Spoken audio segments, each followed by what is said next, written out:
Bonsoir à tous, il est 20 h à Abidjan. Voici les titres de l'actualité de ce jeudi 8 novembre. À la une ce soir, le vice-président ouvre la deuxième édition du Forum international du commerce et de l'industrie d'Abidjan. Vous verrez tous les temps forts de ce forum dans ce 20 h avec notre reporter Viviane Aïmé.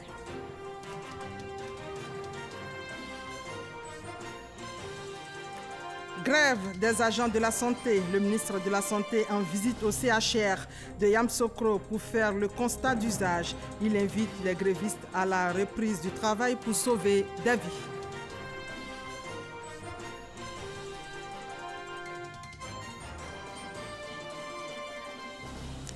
Et puis, dans le dossier politique de ce soir, le ralliement après les élections couplées. Les indépendants redestinent la cartographie politique. Focus sur ce qui est perçu comme un acte de trahison par les électeurs dans ce 20 h.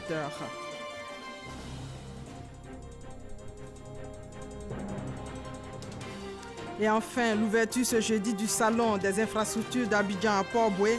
Thème, penser l'aménagement du territoire en intégrant les réseaux intelligents. Voilà pour les titres. Bienvenue à tous. Le vice-président Daniel Kablan-Duncan a ouvert la deuxième édition du Forum international du commerce et de l'industrie d'Abidjan. Le compte-rendu de Viviane Aïmé. La deuxième édition du Forum international du commerce et de l'industrie d'Abidjan, le FICIA Expo, a ouvert ses portes ce jeudi 8 novembre sur le thème « Pour une Afrique forte et solidaire ». Ce rendez-vous du monde des affaires qui a réussi dès sa première édition en 2017 à mobiliser le secteur privé ivoirien, mais aussi à capter l'intérêt des opérateurs économiques sur le continent africain et au-delà, compte pour cette deuxième édition, au nombre de ses invités d'honneur, la Fédération des opérateurs économiques du Grand Est de la France, la deuxième région de France, par son industrie. Des conférences, des ateliers sur des thématiques se rapportant à l'industrialisation en Afrique, la coopération nord-sud, l'agro-industrie, le e-commerce et aussi des rencontres B2B entre opérateurs économiques ivoiriens et opérateurs économiques du Grand Est de la France vont meubler ces 3 jours de forum.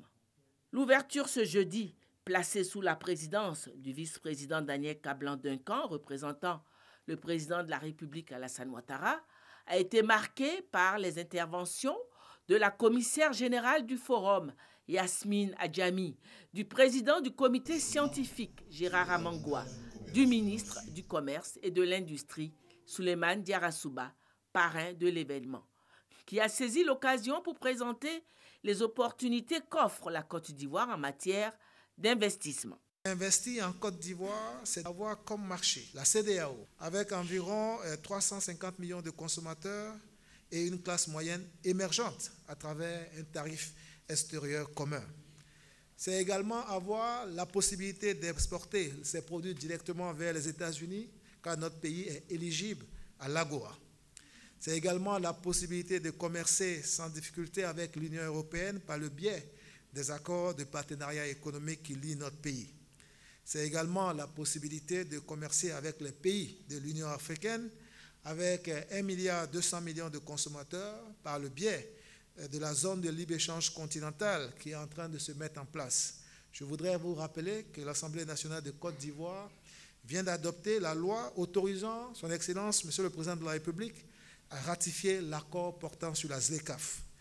Le vice-président Daniel Kablan-Duncan, pour sa part, s'est félicité de cette deuxième édition du FICIA. Il a visité l'exposition des stands avant de livrer ses impressions. Nous sommes heureux avec les ministres de l'Industrie, du Commerce et de la Promotion des PME et le ministre de la Ville de participer à cette deuxième édition donc, du FICIA qui montre la vivacité d'abord des opérateurs économiques ivoiriens, notamment dans le domaine de l'industrie, du commerce, mais aussi donc, le champ élargi des coopérations.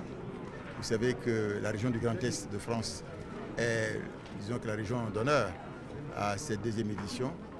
Et j'ai le sentiment, pour ce que nous avons vu tout à l'heure, que ces coopérations-là vont s'accélérer et s'accentuer. la Côte d'Ivoire doit devenir de plus en plus industrialisée comme pays. Et ces partenariats permettent d'avoir à la fois des apporteurs de technologie, mais aussi des apporteurs parfois de financement, et qui doit permettre à notre pays donc d'aller de l'avant. Le FICIA deuxième édition a ainsi démarré ce jeudi pour prendre fin samedi. Et en marge de ce forum, le vice-président a reçu des hommes d'affaires de la région Grand Est de France qui veulent investir en Côte d'Ivoire. La délégation espère tisser donc des liens d'affaires avec le secteur privé. Mahama Traoré. Avec un produit intérieur brut de plus de 98 000 milliards de francs CFA, le Grand Est est la deuxième région industrielle de France. Une région qui envisage d'intensifier ses échanges extérieurs avec l'Afrique et la Côte d'Ivoire comme porte d'entrée. Volonté matérialisée par la présence à Abidjan d'une délégation d'hommes d'affaires de la région du Grand Est. Avant toute prospection du marché ivoirien, la délégation est venue faire part de ses intentions au vice-président de la République, Daniel Kablan-Duncan. Nous avons là des chefs d'entreprise qui sont particulièrement investis dans un certain nombre de domaines, dans le domaine agricole, dans le domaine également de la santé par exemple, de la recherche également sur des domaines qui touchent la médecine ou la pharmacopée. Et puis il y a également le volet formation, avec les grandes écoles qui nous accompagnent. Nous avons vraiment là des perspectives extrêmement intéressantes. Cette mission fait suite à la visite effectuée en juin dernier par le vice-président Daniel Kablan-Duncan dans la région du Grand Est de France, un territoire déjà en partenariat avec la région de la Nawa dans le cadre d'un projet de coopération décentralisé. Une journée chargée pour le vice-président Daniel Kablan-Duncan. Il a aussi ouvert ce jeudi après-midi les assises du 3e Salon international des équipements et des technologies de transformation de l'ANACAD. Cette édition porte sur le thème de la transformation de l'ANACAD, une mine d'opportunités pour l'autonomisation de la jeunesse africaine. Sachez que le continent produit près de 90% de la production mondiale alors qu'il ne transforme que seulement 6%. La Côte d'Ivoire n'échappe pas à cette réalité. Le vice-président qui était aux assises des historiens à Yamoussoukro, ces historiens veulent contribuer à l'avènement d'une Afrique nouvelle. Léon Brou. Certes peu nombreux, mais représentatifs de toute l'Afrique, ces invités de la Fondation Félix Houphouët-Boigny pour la recherche de la paix et des universités publiques nationales participent au 5e congrès de l'Association des historiens africains qui totalise 46 ans dans l'émancipation des peuples. À quoi serviraient donc nos œuvres érudites si elles n'étaient pas en lien avec les préoccupations majeures de nos populations et si elles ne contribuaient pas à la prise de conscience de nos populations et voire aider à la prise de décision face aux grands défis de notre époque. En clair, l'histoire, selon ces intellectuels, doit toujours jouer le rôle de levier dans la transformation sociale. Ces travaux pour redynamiser leur association, donc l'occasion pour les congressistes de réfléchir sur l'histoire africaine et ses enjeux actuels. La finalité, trouver la réponse de l'histoire aux crises qui secouent l'Afrique. Déjà, la grande chancelière, en historienne avertie, invite à puiser dans les outils africains de gestion des conflits, tels le toupet ou d'organisation de la société, notamment la chefferie traditionnelle. Vouloir appliquer le modèle des démocraties occidentales sans le matiné de culture et de tradition africaine a sans doute abouti à une compréhension incomplète de ce modèle et donc à sa mise en œuvre incertaine. Il serait opportun de réviser les apports extérieurs avec nos grilles de lecture propres à l'Afrique, nos codes africains, nos manières de faire africaines. C'est cela, à mon avis, que nous, historiens, devons contribuer à faire dans le temps présent. Représentant le président Alassane Ouattara, le vice-président de la République croit en l'avènement d'une Afrique nouvelle avec les historiens, car, aptes à se servir du passé pour orienter le futur, ils ont les réponses aux défis du continent, notamment gouvernance, croissance, intégration, immigration clandestine. Il n'existe pas d'exemple au monde et dans l'histoire où les questions d'immigration clandestine aient été traitées autrement que par la création de conditions de vie décentes pour les candidats au départ. soit dans les pays d'origine, soit dans les pays d'accueil. Mentionner ceci, et je cite, une Afrique intégrée, politiquement unie sur la base des idéaux du panafricanisme et sur la vision de la renaissance de ce continent, comme préconisé par l'agenda 2063. Ce 5e conclave des historiens africains en Côte d'Ivoire, le 3e après le congrès de la refondation de l'association en 2001 au Mali, suivi du Rwanda en 2006. On reste toujours à Yamoussoukro, cette fois-ci pour parler santé. Depuis le lundi 5 novembre, une grève de la coordination des syndicats du secteur santé paralyse les établissements publics sanitaires à Abidjan et à l'intérieur du pays. Pour faire le constat d'usage, le ministre de la Santé s'est rendu au centre hospitalier régional de Yamoussoukro. Notre envoyé spécial à Yamoussoukro est Cheikh Kone. Il est 14 h lorsque le cortège du ministre de la Santé et de l'Hygiène publique arrive au centre hospitalier régional de Yamoussoukro. Akaouole visite tour à tour les services des urgences, de la pédiatrie, du bloc opératoire et de la salle d'accouchement. L'objectif de cette mission terrain est de constater l'existence d'un service minimum. Nous sommes venus faire le constat. Il faut connaître la position des agents de ces CHR par rapport à la grève de la coordination santé qui est en cours. Je suis peiné par ce qui s'est passé ici et peut-être dans d'autres établissements sanitaires. Je suis venue faire échographie. Donc je suis venue à 8 h, on me dit que le docteur n'est pas là, que de venir à 14 h. Je suis arrivée aux environs de midi, je suis venue accompagner ma soeur qui est en travail. Et ils nous ont bien accueillis. Elle a accouché, on a atteint un peu pour rentrer à la maison. Ici, au centre hospitalier régional de Yamoussoukro, le taux de présence a connu une hausse à la deuxième journée de la grève. Il est passé de 42,17% à 50% de taux de présence. Un effort salué par le ministre qui a par ailleurs invité l'ensemble des grévistes à privilégier le dialogue. J'invite les responsables de la coordination santé d'avoir un peu d'amour pour les autres Ivoiriens. Même s'ils pensent qu'ils ont raison, mais ils n'ont pas raison. Avoir un peu d'amour, d'avoir la crainte de Dieu pour permettre à d'autres aussi de vivre. Les malades qui sont là-bas, ils sont plus malheureux qu'eux. Eux, au moins, ils marchent. Eux, au moins, ils ont la santé. Je leur demande instamment, au nom du gouvernement, qui est prêt également à ouvrir le dialogue. C'est le lundi 5 novembre que la coordination des syndicats du secteur santé, Codi Santé, a lancé une grève de 5 jours sur l'ensemble du territoire national. Et le revendique la révalorisation de leur indice à 150 points, ainsi que l'intégration de 860 ex-déflatés comme fonctionnaires au secteur de santé. Le gouvernement invite donc les grévistes à la reprise du travail pour sauver des vies. Ce drame au centre culturel de San Pedro, un pan de la dalle du préau s'est effondré, tuant 2 femmes. Le drame est survenu ce jeudi aux environs de 15 h. Le constat de notre correspondant Sam Kona. Au lieu de rencontres et de joie, le centre culturel de San Pedro est devenu lieu de drame. 2 corps sous des décombres. Aux environs de 15 h ce jeudi, un pan de la dalle du préau a cédé alors que 2 dames venues pour un rendez-vous étaient assises en dessous. J'étais assis pratiquement à 7 mètres de ces dames-là, lorsque nous avons entendu un bruit subit, mais c'était un grand bruit. Alors on s'est rendu compte que c'est l'aile droite du préau qui s'est carrément effondrée, qui est véritablement constituée de béton. Alors la première a été malheureusement sous la dalle. La seconde qui a voulu s'échapper, eh bien, elle a eu la dalle qui est donc tombée sur sa partie inférieure jusqu'au niveau des reins. Les policiers arrivés au secours ont pu retirer les 2 corps sous le béton à l'aide de 2 chariots élévateurs sous le regard du préfet des régions. Il y avait un recensement des déguerpis de Dalo de Bardo qui devait avoir lieu cet après-midi. Ils étaient conviés tous à la préfecture. Malheureusement, elles ont dû mal comprendre. Elles sont venues au centre culturel. Et là, il y a eu un pan du mur du centre culturel qui a cédé. Et les 2 sont restés sous les décombres. Malheureusement, les 2 sont décédés.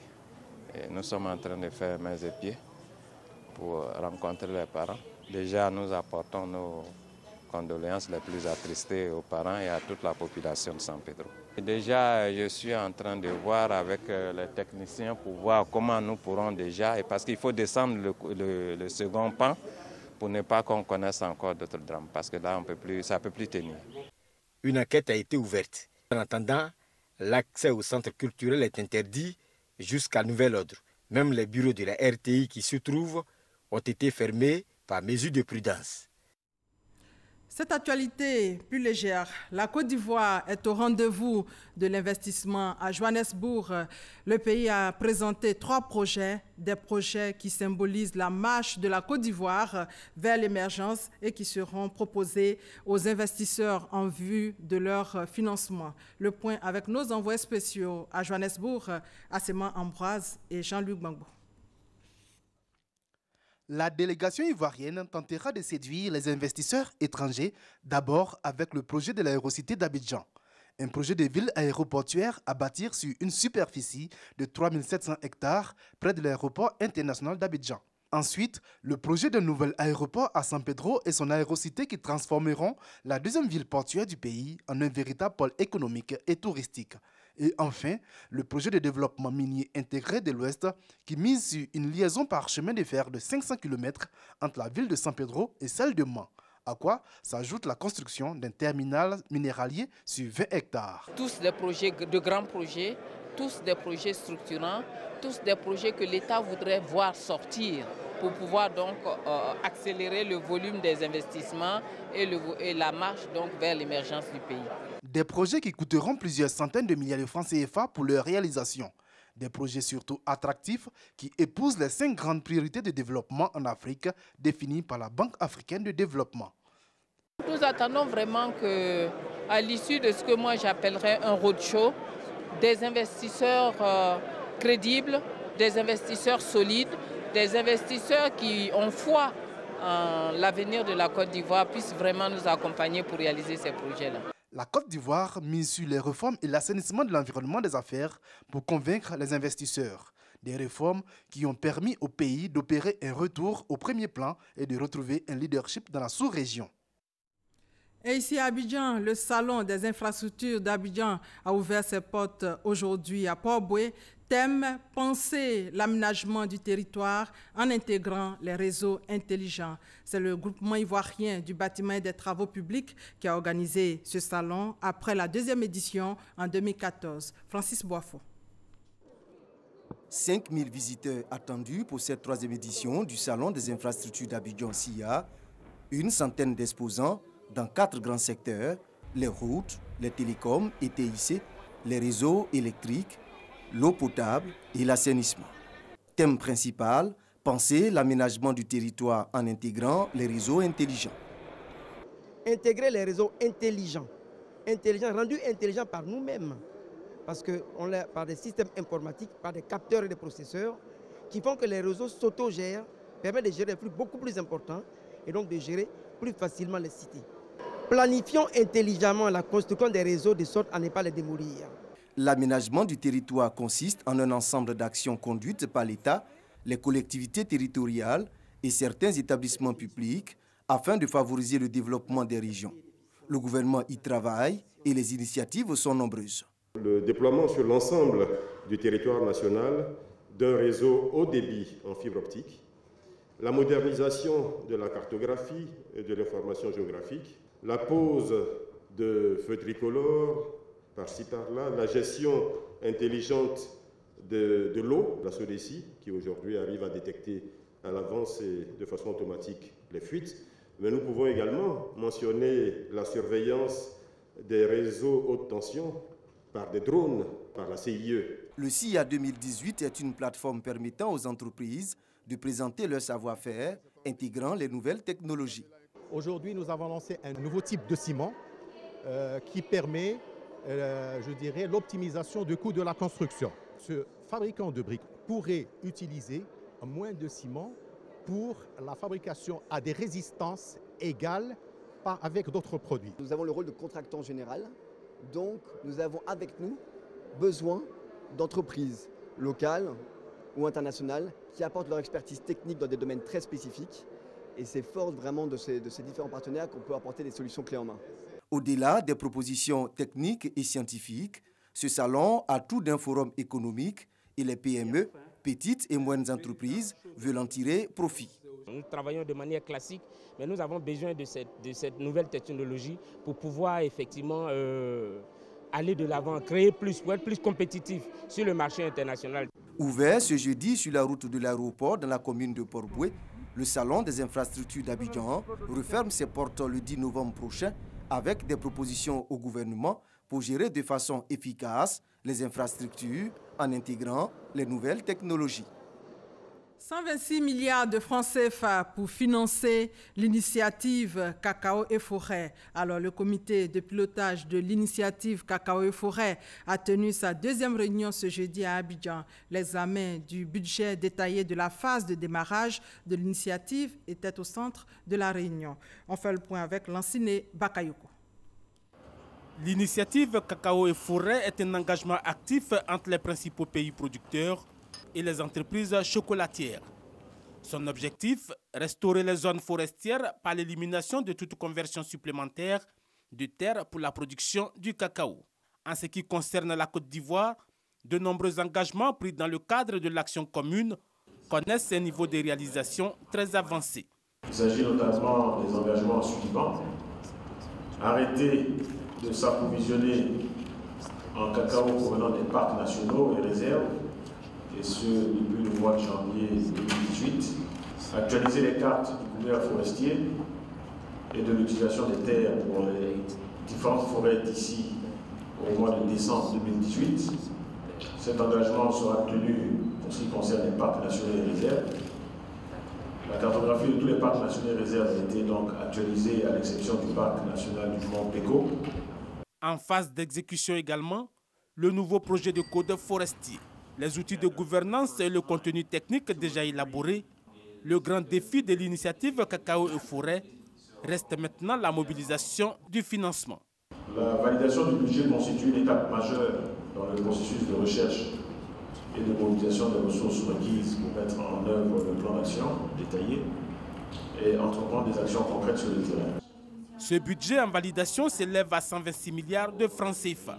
Le plan d'action, lui, prévoit entre autres la mise en place d'un système unifié de traçabilité du cacao ainsi que la création de zones d'agroforesterie. Pour l'heure, les 5 premières régions ivoiriennes devant bénéficier de l'initiative sont la Nawa, San Pedro, le Cavali, le Guémon et la Mé.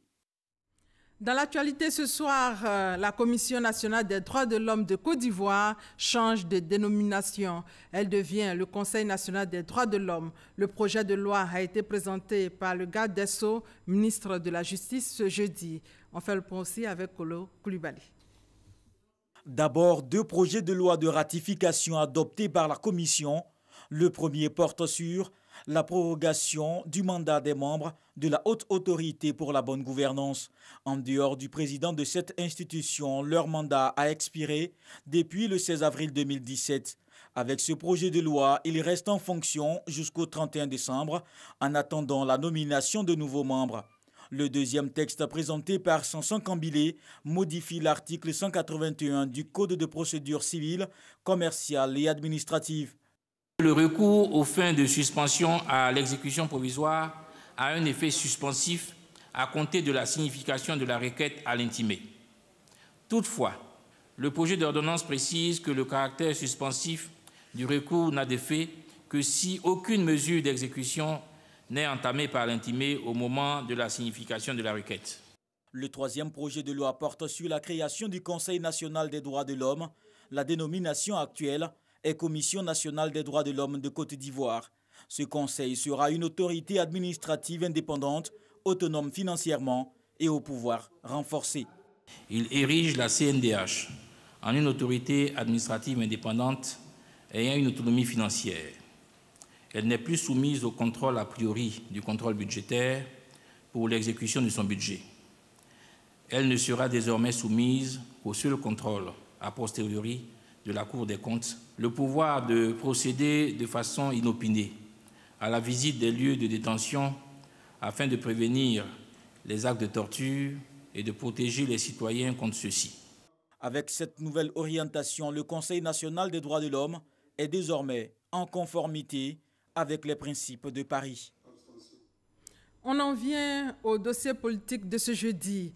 Le ralliement après les élections couplées. Les indépendants redessinent la cartographie politique. Si leur adhésion massive à un parti politique montre la force de ces formations, elle est perçue comme un acte de trahison par les électeurs. Focus ce soir sur les ralliements après le scrutin. Votre dossier politique réalisé par Gabriel Zani.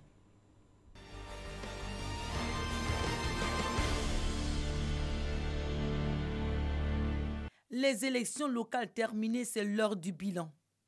Le Parti démocratique de Côte d'Ivoire, PDCI RDA, le Rassemblement des Oufouettistes pour la démocratie et la paix, le RHDP, le Front populaire ivoirien FPI, le PDCI RHDP et les indépendants ont pu mesurer leur potentiel politique. Pour les élections régionales, sur un total de 30 conseils régionaux à pourvoir, le RHDP est en tête avec 18 conseils remportés. La mouvance présidentielle est suivie par le PDCI, victorieux dans 6 circonscriptions, puis des indépendants avec 3 conseils. Le PDCI RHDP et ses candidats hybrides obtiennent 2 conseils régionaux et le FPI s'en sort avec un seul conseil. Au niveau des municipales, 200 maires ont été élus. Avec 92 maires, le RHDP se taille la part du lion. Les indépendants arrivent en deuxième dans le classement avec 56 circonscriptions. Ils sont suivis par le PDCI avec 50 élus. Le FPI obtient 2 mairies. Des partis politiques se félicitent des prouesses accomplies. Ces résultats donnent une nette victoire au RHDP avec le ralliement bien sûr de certains indépendants. Le RHDP se félicite de ces résultats qui traduisent éloquemment l'adhésion des Ivoiriens et Ivoiriennes à ces valeurs d'union, de paix, de stabilité et à sa vision d'un développement partagé. On peut se demander légitimement ce qu'aurait été notre véritable score si nous nous étions engagés sur plus de fronts. Certainement que nos suffrages auraient été bien meilleurs. Mais la comptabilité ne s'arrête pas là. Cette cartographie politique post-électorale est fortement chamboulée ces dernières semaines. Les partis politiques se disputent les indépendants ou vice-versa. Les indépendants reviennent dans leur loge politique. Le fait de vouloir se présenter en indépendant, c'est qu'on veut prendre ses distances par rapport aux échiquiers politiques. Donc libre à chaque personne, dans un système démocratique, de le faire. Quand un candidat se propose indépendant, c'est parce que son parti n'a pas opté pour lui. Et lui, voulant le développement de son village ou bien de sa région, il est obligé de se présenter. Les indépendants, quand ils passent, ils sont élus, ils donnent leur voix à leur parti. Ils ne fuient pas leur parti. Entre stratégie politique, les chiffres se recalculent. Ainsi, 26 élus locaux, dont 25 maires et un président de conseil régional élu indépendant se sont ralliés au RHDP, la coalition au pouvoir. Avec ces ralliements, le parti unifié obtient désormais 117 maires sur les 201 communes et 19 présidents de conseils régionaux sur 31 régions. Cette pratique politique de virement d'indépendants est diversement appréciée par les Ivoiriens. Quand on est indépendant, je pense qu'on est seul, on n'est pas solide. Or, appartenir à un parti politique, quand même, il y a une logique, il y a un fondement, il y a des racines, il y a des antécédents. Je pense que c'est bienvenu. Quand on a fait un peu le tour de la Côte d'Ivoire, on a vu que les candidats indépendants ont vraiment relevé les défis, mais à ma grande surprise, ils sont ralliés. Je ne suis pas trop pour ça. Les candidats indépendants apportent un souffle nouveau. De nouveaux calculs. La mouvance présidentielle dirigée par Alassane Ouattara devance les autres formations politiques avec 136 élus locaux. Le Parti démocratique de Côte d'Ivoire d'Henri Konan Bédié et le Front populaire ivoirien de Pascal Affi-N'Guessan obtiennent respectivement 52 et 3 élus locaux. Le PDCI RHDP conserve ses 2 conseillers régionaux. De nouveaux résultats qui donnent une large victoire au RHDP et redessinent le paysage politique. Le ralliement d'indépendants n'est pas une chose nouvelle. Il date de 2001, soit 11 ans après l'avènement du multipartisme dans le pays en 90. Mais c'est cette année que le phénomène fait débat dans la classe politique. Ces ralliements se font à la face des électeurs. C'est en fonction de ce qu'elles ont dit à leurs électeurs. Ils ont eu leurs élections, leur vote. Se ranger d'un côté comme de l'autre, c'est comme s'il y avait une sorte de trahison. Ils ont vu en ces personnes-là des personnes comme eux, et non des politiciens. Et aujourd'hui, voir ces candidats indépendants se rallier, c'est selon moi un mécontentement de la population. La mouvance présidentielle s'apprête à accueillir sa deuxième vague d'indépendants ralliés, la première ayant été comme une deuxième victoire.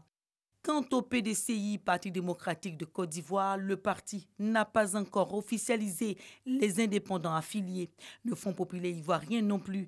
Mais toujours est-il que la bataille pour la trentaine d'élus d'indépendants restants est sans merci entre les formations politiques.